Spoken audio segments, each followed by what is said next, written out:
आज बजट सत्र के दूसरे चरण की शुरुआत के साथ ही लोकसभा और राज्यसभा में जमकर हंगामा हुआ। कांग्रेस सहित तमाम विपक्षी दलों ने सदन की कार्यवाही के दौरान जमकर प्रदर्शन किया। संसद की कार्यवाही शुरू होते ही विपक्षी सांसदों ने कई मुद्दों को लेकर हंगामा किया।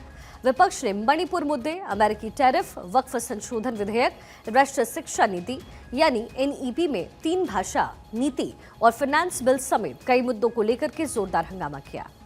लोकसभा स्पीकर ने विपक्ष को चेतावनी भी दी, लेकिन हंगामा नहीं रुका, जिसके बाद स्पीकर को कार्यवाही भी स्थगित करनी पड़ गई। प्रश्नकाल सुनिए तो जाइए अपनी सीट पर। नो, चलिए।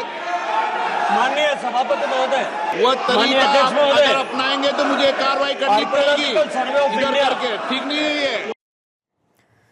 वहीं लोकसभा में नेता प्रतिपक्ष राहुल गांधी ने सदन में कहा कि पूरे देश में वोटर लिस्ट पर सवाल उठ रहे हैं। सभी विपक्ष वाले राज्य और महाराष्ट्र में black and white voter list पर सवाल उठे।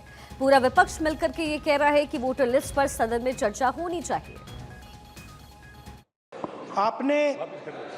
आपने सही बात बोली कि वोटर लिस्ट क्या सरकार बनाती है। मैंने नहीं बोला। नहीं, आपने बोला क्या, और आपने सही बोला कि सरकार वोटर लिस्ट नहीं बनाती है।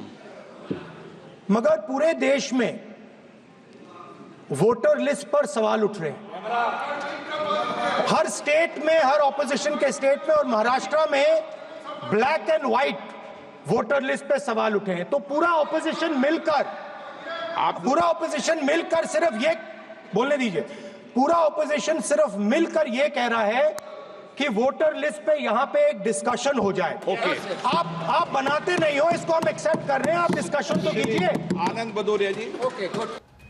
वहीं राज्यसभा में भी विपक्ष ने कई मुद्दों को लेकर के जोरदार हंगामा किया। इस दौरान विपक्ष के इस रवैये पर नेता सदन और केंद्रीय मंत्री जेपी नड्डा ने अपनी नाराजगी व्यक्त की। जेपी नड्डा ने कहा कि नेता प्रतिपक्ष सहित विपक्ष के सदस्यों को एक रिफ्रेश कोर्स कराया जाए ताकि इनको संसद के नियम कायदों का पता चल सके। उन्होंने ये भी कहा कि सरकार किसी भी मुद्दे पर चर्चा के लिए तैयार है। नड्डा ने कहा कि मैं इनके वॉकआउट की निंदा करता हूं। कुछ दिनों से मैं देख रहा हूं कि हाउस में 267 रूल के तहत लोग सुबह सुबह नोटिस दे देते हैं और आपने एक बार नहीं अनेकों बार जो चेयरमैन साहब ने रूलिंग दी है 8 दिसंबर 2022 को और 19 दिसंबर 2022 को, उसको नियम को ध्यान में रखते हुए और उस रूलिंग को ध्यान में रखते हुए आप 267 को रिजेक्ट करते हैं।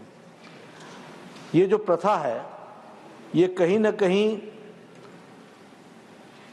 विपक्ष के द्वारा इंस्टीट्यूशन को डैमेज करने का कुत्सित प्रयास है। कुछ नियम होते हैं, कुछ कानून होते हैं जिसके तहत बहस होती है।